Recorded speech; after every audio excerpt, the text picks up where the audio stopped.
Hey, good afternoon, YouTube. This is Rich from T3 Angling. Today, I'm just going to do a real quick video on how you can make cheap extension cords, varying lengths. And when I say cheap, I don't mean cheap like quality, wire-wise. I'm talking about cheap like your actual dollar spent wise. The reason why I decided to do this video was because I just happened to be going to the store, running a quick errand, and I came across, laying in the road, or off the side of the road I should say, this mess. Now, this was like a 25-foot cord, I think it was. I didn't measure it exactly, just kind of doubled it over, folded it over, and roughly 25 feet. But anyway, so the point of the video was, I went through, picked up the cord off the side of the street, so the cord's free to me, right? When I started looking, and you can see where these cuts are, and that's down to the bare wire. So I brought the cord home. I clipped off the bad sections. There's a couple more that I threw away already. Because I didn't think about doing a video at that particular point in time.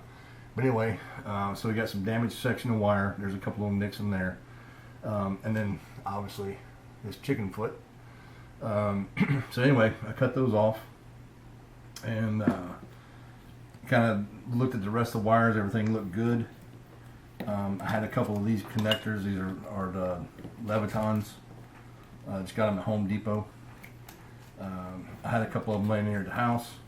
So again, before I made the video, I was sitting there, I'll just do this real quick because I needed a shorter extension cord anyway, instead of the 25, 50, 100 foot cords, you know, all the time. So I was like, well, let me go get a couple of these things and I'll make a shorter cord. And so that's what I did. So just I clipped off the ends, as you saw, the bad wire, and then the chicken foot, and then there was another end that had something on the end of it. Something was messing with it. So I just clipped it off, started at a new end on the cord, and put these on the end. And now I've got like this is about 10 feet, I guess, roughly. But anyway, so I made that one earlier. Then I decided, I was like, well, hey, I'm going to do a video on this real quick. And I had another male here at the house already, and so I cut it, and I put the male end on, and so I was like, well, now I've got it this far. I'm just gonna do a quick video and show everybody how I do this. I'm not saying it's the right way, the best way, or whatever. It's just the way I do it, and so I'm gonna do this for you real quick. Get a couple of tools here. I'm just using a little X-Acto knife and looking into the end of the cord there, and get right between two cords, and I just cut it up a little bit, just enough to make a little, make sure the blade is facing up, so I'm not cutting the wires, the internal wires. And I don't go, I kind of let it follow because the cords are probably twisted on the inside. Anyway, I cut that sheathing back, I don't know, inch and a half, inch and a quarter, whatever. But I pull it back and I just leave it that way. You can see the wires are twisted in there. Spread the wires out. Take your wire strippers. I always start with the green. And I don't know, but I guess it's what, half inch maybe? I don't know, however much that is. I never really measured it. But we will measure it here just to get an idea, and we are about 3/8 of an inch. So, and that's really all you need. So what we're going to do is we have a male end on this already, so we're going to put a female end on it. So what I do is I take my screwdriver, and if you don't have one of these, it's the ratcheting screwdriver. It's from Milwaukee, great little thing. They come in a set. They give you a big one and a short one. I use a short one a lot for the little electronic stuff that I do. But anyway, put that in there. Oop. Turn this little collar back towards you, and that gives you, lets you pull that cord up, or the screw up out of there. That just pops out, and then you can loosen these up to make sure you got enough room to pass your cable through. Let's do that real quick. Okay, so here's the cable we're working through. and you can put this on, but make sure you put this on before you go tighten everything down, because you go put that piece on, tighten it down, you didn't put this on, then you're kind of ho-hoed yourself. So but just pass that through the butt end. Alright, so when you put it on,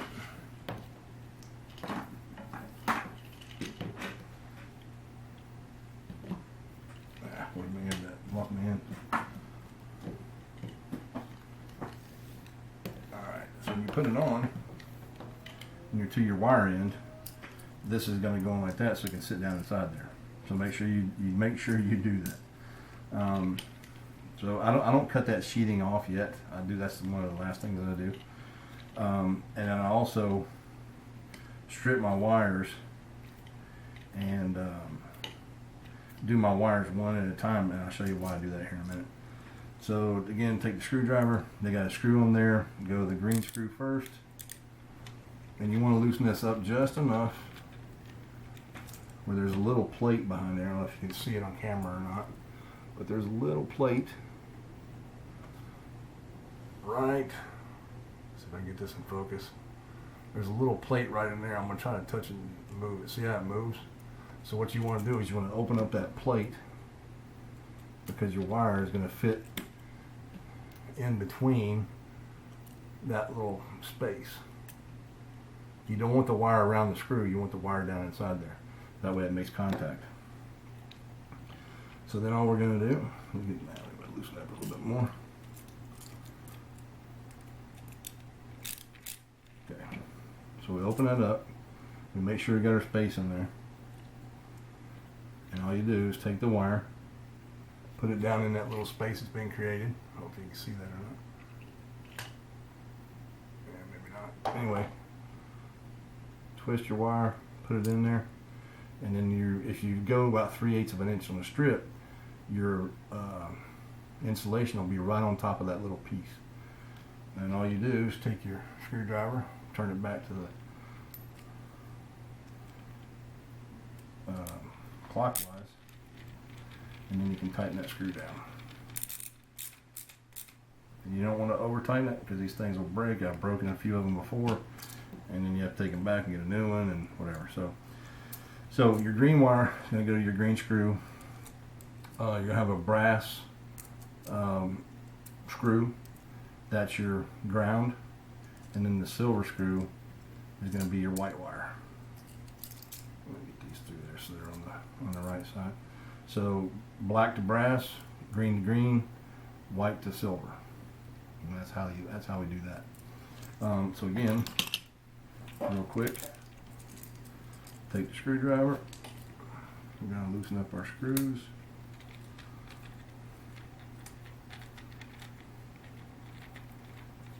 Make sure that plate opens up. Do it for the brass one. And the screw on the silver screw, it likes a flat head. So in this Milwaukee screwdriver set, ratcheting screwdriver set, it has a little storage bin for all your bits, and you can see which ones you want just by spinning it around. So anyway, again, we're going to come in here about 3/8 of an inch, roughly. We're going to strip off both wires. Alright, we're going to do the black one first. The cord is not live at this time, it's not plugged in, so we're okay there. No risk of shock. So then we're going to take the black wire, spread that white wire out of the way, put it down in a little drop hole. And again, if you strip your wire back, now the reason why I do them one at a time is because sometimes one of the wires is longer than the other when you go put it together, and it kind of just knots it up and doesn't really look good. But anyway, this one came out pretty good. So we're going to go ahead and screw that down. Again, you don't have to over tighten it, just get it in there. And then we're going to come over here, we'll twist this wire and then measure it just to make sure. Yeah, we look pretty good there. So So you shake that thing down, that little space will open up in there, and then you can just take and put your wire in there.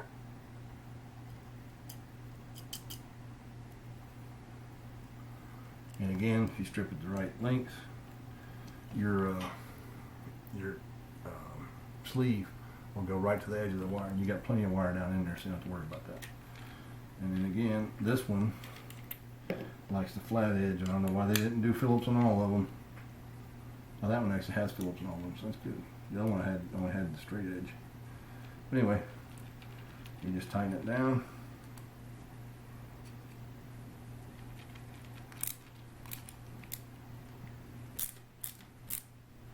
Again, you don't have to over tighten it. Just hold this thing with your fingers and do that, and you're good. Now with the sheathing, the reason why I leave it open is I like everything to be neat. So I know I'm not going to get that sheathing back around. This is going to be too thick. So I'm just going to kind of go eyeball it right about there. It's going to be close enough. And I'm just going to pinch that. Cut that little bit off with my wire cutters. And now what we can do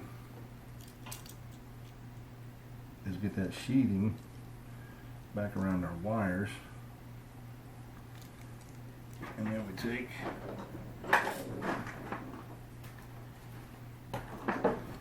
a zip tie.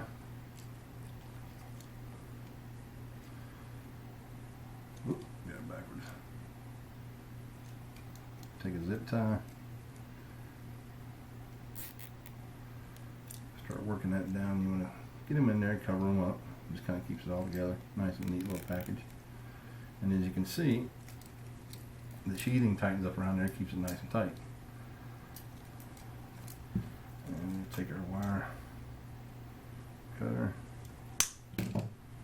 cut that off. Now we're ready to go. So then all we do is bring up our base. Now if you notice right here, it's got this little notch. Nowhere else on the thing does it have that notch, only on that one side. Now if you look down in here, there's a notch over one of your screw holes, and that little tab goes on the same side as the and you'll know because this head right here will just seat right in there, so you'll know when you got it right.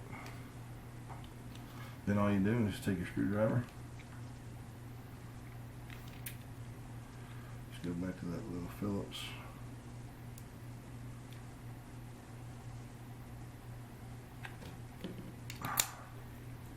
Go back to our Phillips, hold that down.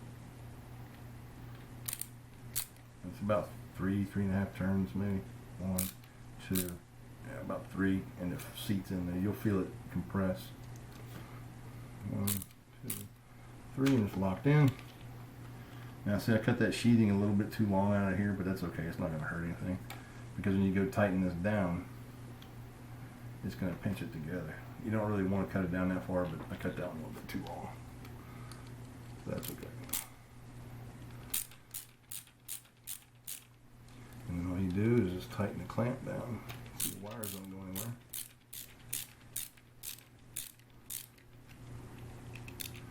Don't tighten one side all the way down over the other. Just kind of alternate back and forth until you get it in there. You don't want to strip a screw or anything, because I've done that before. And just hand tighten it. And that's that. Good solid connection. And now you've got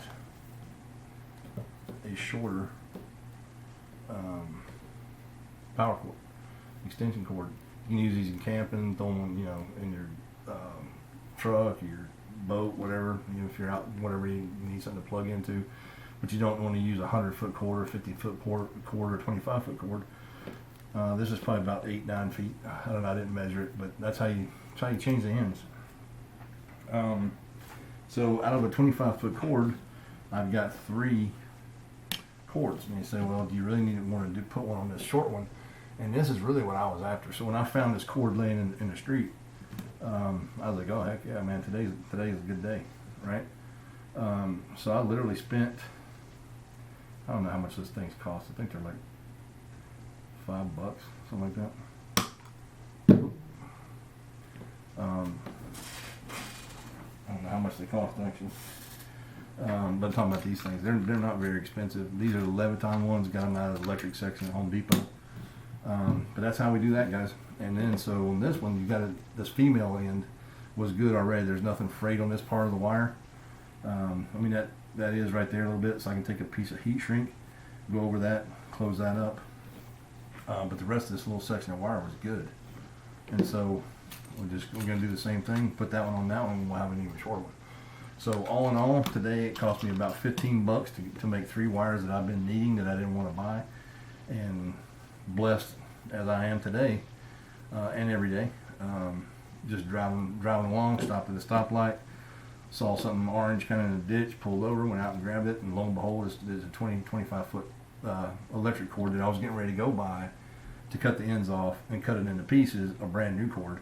And I was like, man, all I gotta do is that. So I've been trying to get this project done for a while, and today's the day. I just had to buy these, and I actually took the female ends back because the little ground screw broke on me. So other than that, guys, that's how you can, if you come across extension cords in a trash can or whatever, or laying out whatever, and grab them. Just check the wire if there's any frays, any cuts in the inside wires.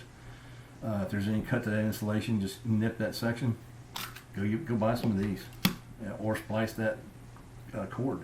The cord's going to be good. It's only going to be bad where it was cut. So what I did on mine, on the other ones, is, let's say they were cut here and here, then I would go back about an inch on either side, cut out that section, and then I'd make a new cord.